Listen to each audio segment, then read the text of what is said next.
on the topic how to build a better pipeline using CI/CD for better infrastructure management and automation. And for this, I would like to invite on stage Mr. Sanjay Mundra, who is Head of Software Engineering APAC for Amdocs.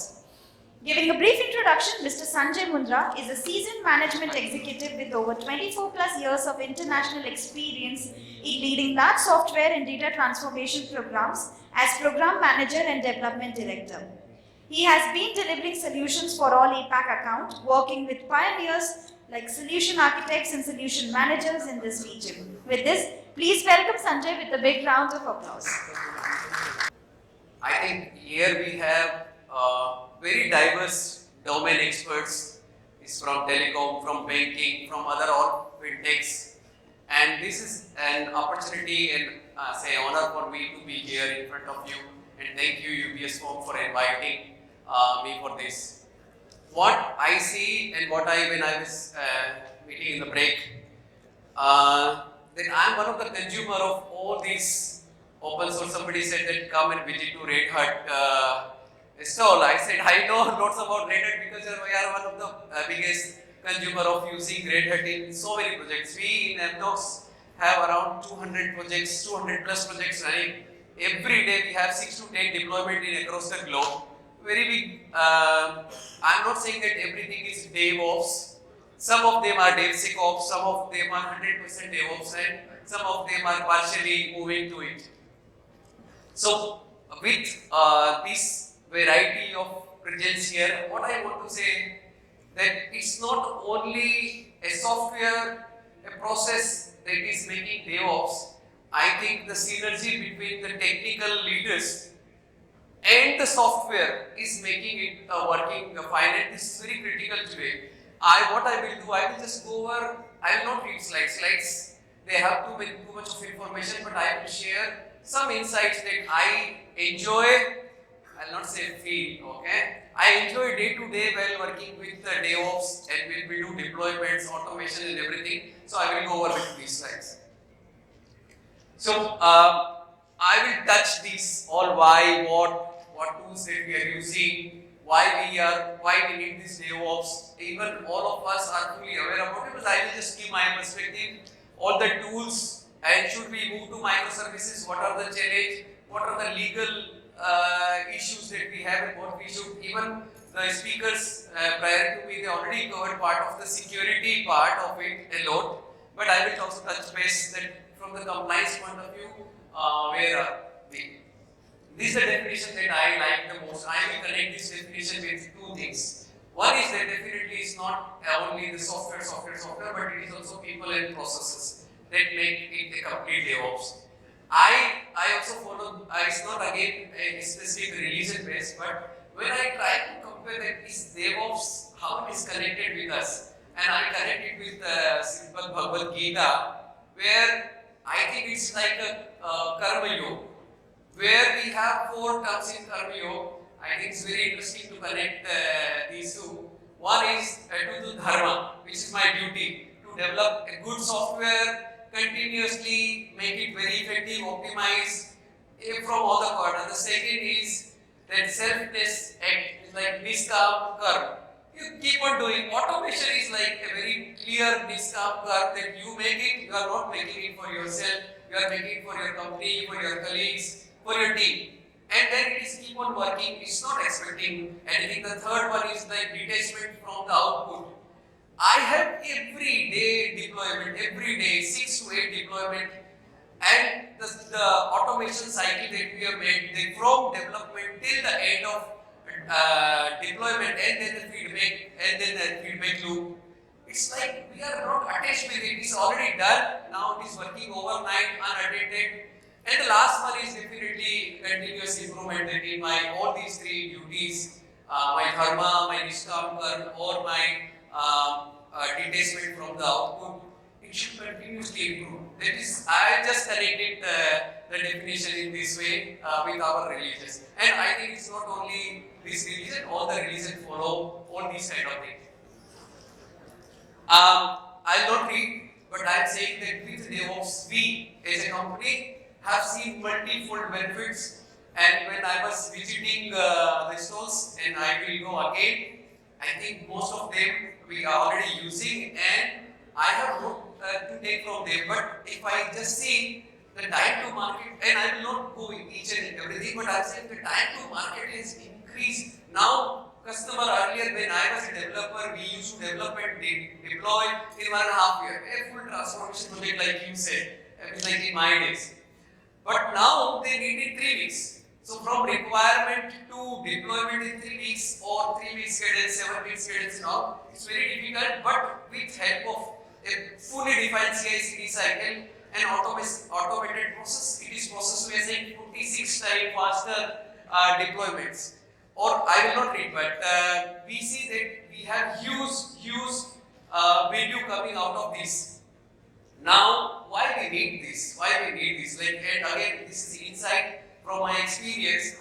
Definitely, automation is the key. That we need automated way of doing it. I already said the faster development cycle to reduce to 3 weeks. We even on top that sometimes we have fast SDRs where we need to do the changes in less time.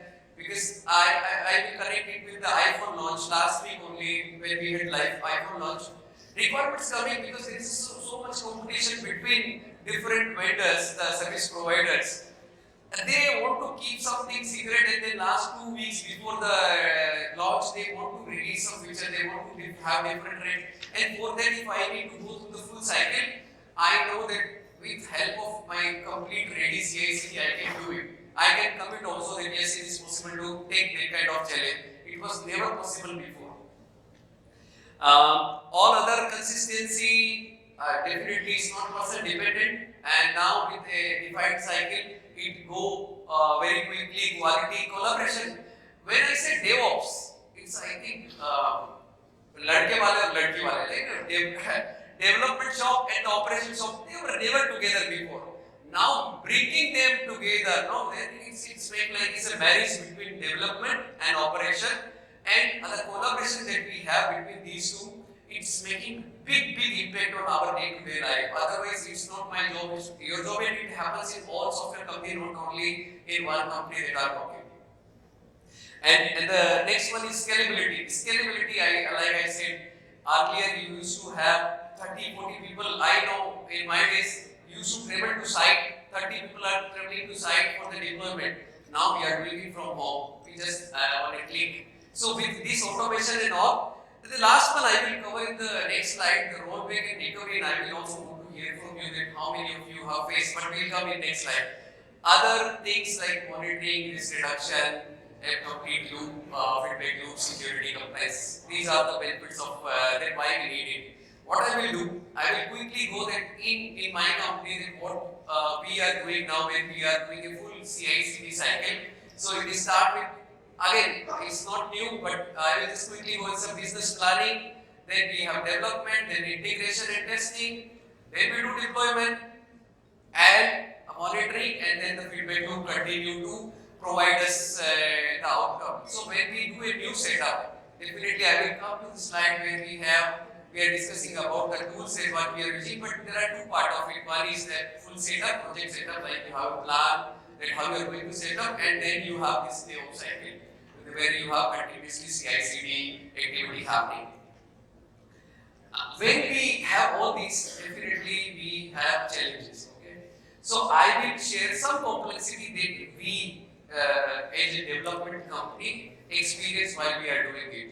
So first of all is the integration. So many, I myself, we have around 16 different big applications that we are either with a customer management, or as an ordering software, or as billing software, or it's any kind, all these telecom software that is required. I interacted with some of you who are past work with the telecom, you know the complexity with the telecom software, and it's the same with banking also. So integration with these is a very big challenge.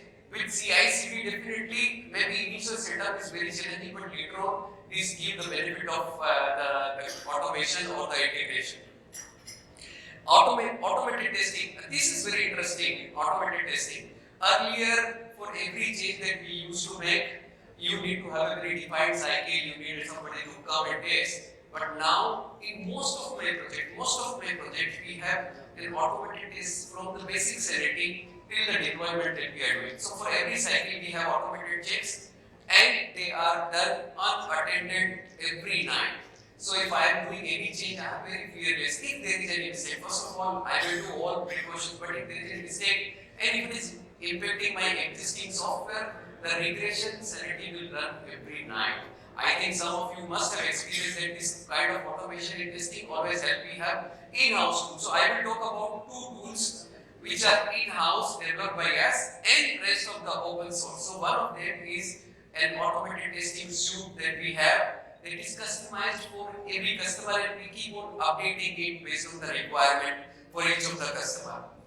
A build process definitely, first time when we are building, some of them are built in Java, some of them are in C++, now you have all latest microservices, containers and all. When you are developing build process first time, it takes time, sometimes a few days to do a clean build. But once you have done, then you enjoy it. It's like a metro train. When you start, I was in Delhi when Delhi metro was being built. So for 1.5 or 2 years, it was like everywhere it is deep and you cannot even drive. But now you enjoy the fruit of Delhi metro, that you seamlessly go anywhere without any traffic jam and all. So this is like initial phase of build that we are doing. Artifacts management, this is another part where we see that like we have our own dashboards, in-house dashboards, plus using these open source tools, which will give me every day for every project. I can go and check that how many security violations happening, how many code bugs are there, how many different kind of parameters, and I will see at one place, and then the targets we can give to the project teams that they need to be below this target, and we can view them at one place. But initially building this artifacts management tool is also a very challenging thing. Deployment strategy always very complicated, that you are going to do a flash deployment, you are doing a phase deployment, and when we are talking about a telecom company where our customer have millions of subscribers, 100 million, 200 million, also we have 260 million in Indonesia. Now cutting over this from one software to other software, from one machine to other machine, overnight is a very big challenge. But with this kind of arrangement that we have, we make sure that we do it very properly and flawlessly. And it's, again, everything is connected with the one. These are the other challenges about the rollback. As rollback I was saying. So how many of you ever experienced when you deploy something and then there is some reason, maybe hardware, software, customer, timeline, that you need to roll back your software? How many of you ever roll back your software? I see many hands. This is the most painful part of our job, that you prepare for months and months to deploy a software. Okay, prepare. You give very less time to roll back. Why? Because we are expecting that it will go positive and we do not prepare. Most of us, I'm saying we, when I'm saying most of us, we do not prepare for a rollback. A rollback is more cumbersome than a roll forward, the deployments that we are doing. Because you need to it's not storage replace, it's like changing the entire software, getting it back to the original same, changing the configuration, bringing the database onto the same point. It is very painful. But with the CI/CD, and I will go to the next slide, which is a tool that we have, our own tool, that is helping us to do seamless rollback. If customer asks because of any reason something is not working, or the deployment got extended and now it entering into the critical time, then rollback is a key press. Just press the key and it's like you need to do some activity, but it is not a very, very difficult thing that we all faced many times in our life in past. Now, these are the list. I think some of you are sitting here. There are other industry-specific tools that we use in all the different phases. I'm sharing this the tools that we are using in my software development. Most of the tools that we are using in every day of our life when we are doing development. Very interesting. The only thing is that these tools, on top of the in-house tool, they provide me flexibility to use. Also, we have a very good support system.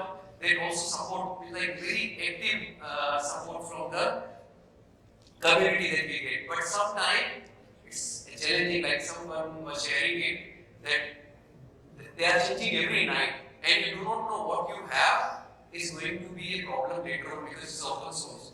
And so we need to be very, very careful, like we are doing it now with generative AI. I do not know, I will share that this is the list of open source tool that this company is using, get me 10 flaws where I can go and track this.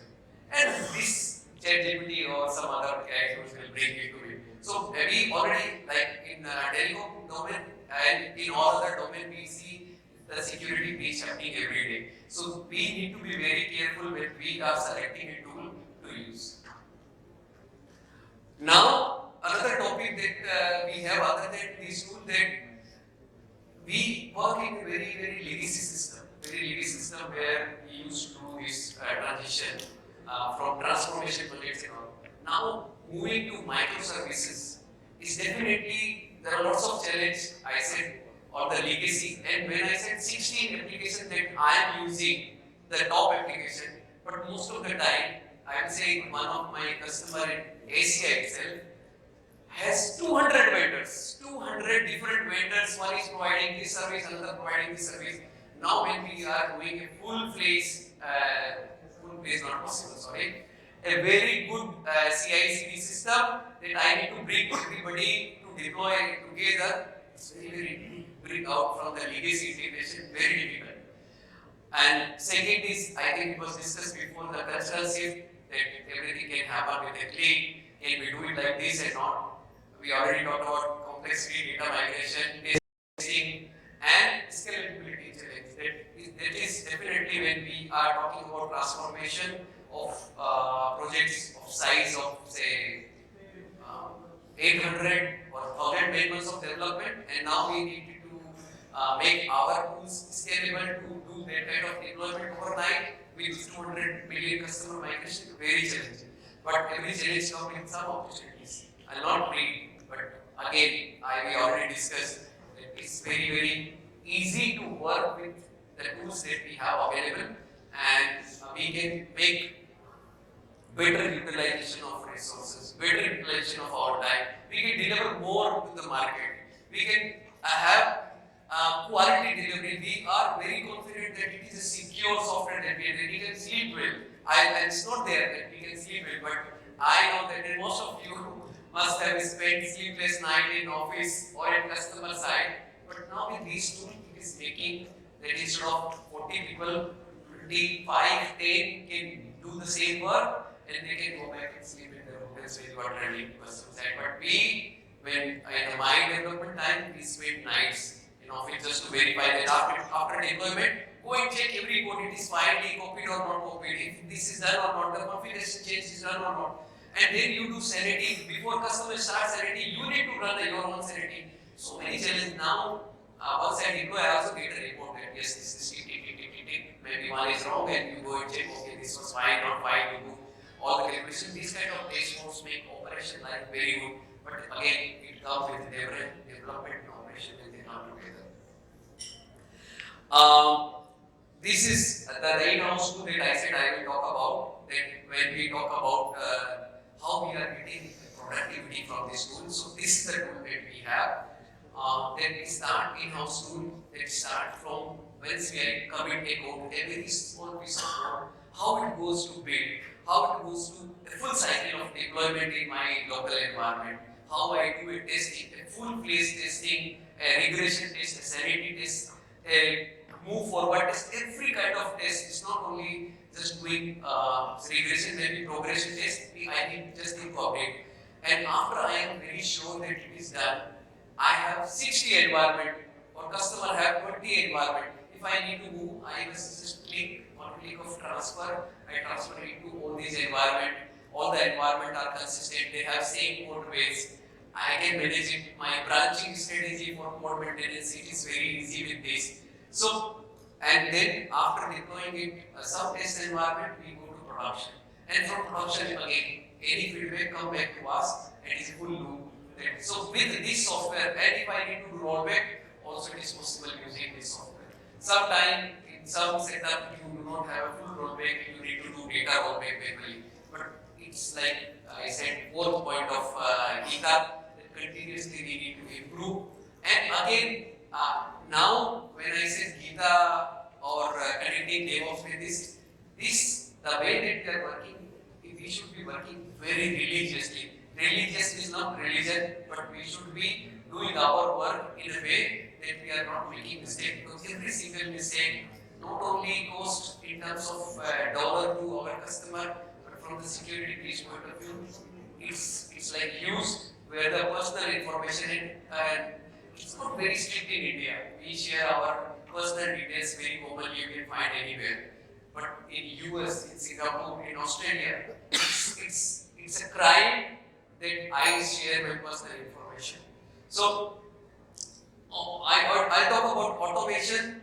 Automation, I know that we already talked about that what we were doing before, but I will talk about the boost that we are getting from automation is that the feedback is faster. We can deploy much more from the using the automation tool. Again, errors are reduced to very dramatically low.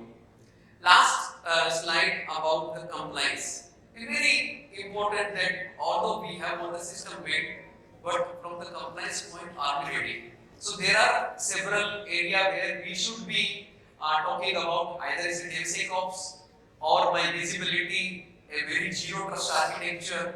It's like I cannot make any mistake or a data centric. These are the compliance or these are the additional compliance that I put all these, not a single point that I can miss. What I'm saying, DevOps or the security compliance is not a check marks. No more. Earlier, okay, you have done security checks, yes, I have done, you have done this, yes. It's not a check mark, it's a trust. That when you are saying done, it is done. So, it should be done proactively, completely based on data center, it is a trust thing. It cannot be, if once one mistake, you can breach all the security norms of the country, of the island, and then customer is nowhere and you also lose the business. I think this is what I have, the takeaway, I can read it. It's like, everything is connected with order, with the time is also money, and also a relax in life, that we can have a good sleep if we are going ahead with this. These are the points that I tried to touch up. But I think I'm in time. If you have any question, I'm available now and also later. Thank you so much, sir.